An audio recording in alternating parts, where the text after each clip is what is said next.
ભારતીય સંસ્કૃતિમાં ગુરુનું સ્થાન સૌથી ઊંચું છે. માતા-પિતા, ગુરુ, દેવ એમ કહેવાય છે.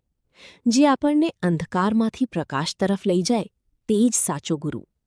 આવા ગુરુજનો પ્રત્યે કૃતજ્ઞતા વ્યક્ત કરવા માટે દર વર્ષે આષાઢ સુદ પૂર્ણિમાના દિવસે ગુરુ પૂર્ણિમા પર્વ ઉજવવામાં આવે છે. આ વર્ષે પણ શારદા વિદ્યા મંદિર સંકુલ ખાતે આ પર્વ ખૂબ જ ધામધૂમ અને ભક્તિભાવથી ઉજવવામાં આવ્યો.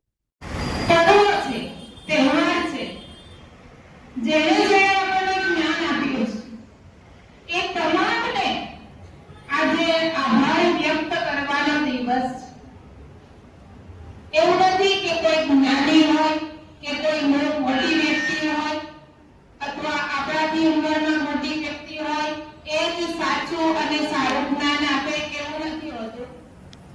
જ્ઞાન આપણને દરેક પાસેથી મળે. નાની વ્યક્તિ હોય એ પણ ઘણું બધું શીખવી જતી હોય, પ્રાણીઓ હોય એ પણ આપણને ઘણું બધું શીખવી જતા હોય. તો સૌથી પહેલા આજના આ પાવન પર્વ નિમિત્તે તમારા અંતરથી તમે તમારા માતા પિતાનો આભાર વ્યક્ત કરો.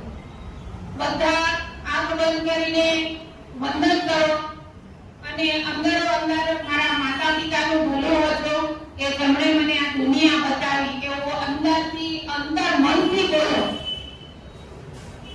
દરેક વિદ્યાર્થી આંખ બંધ કરીને પ્રભુને પ્રાર્થના કરે કે હે ઈશ્વર, આટલી સરસ દુનિયા મારા માતા પિતાએ મને બનાવી ને બતાવી અને મને આ જગતમાં કંઈક કરવા માટે લાવી એ બદલ મારા માતા પિતાનો હું હૃદયપૂર્વક આભાર માનું છું.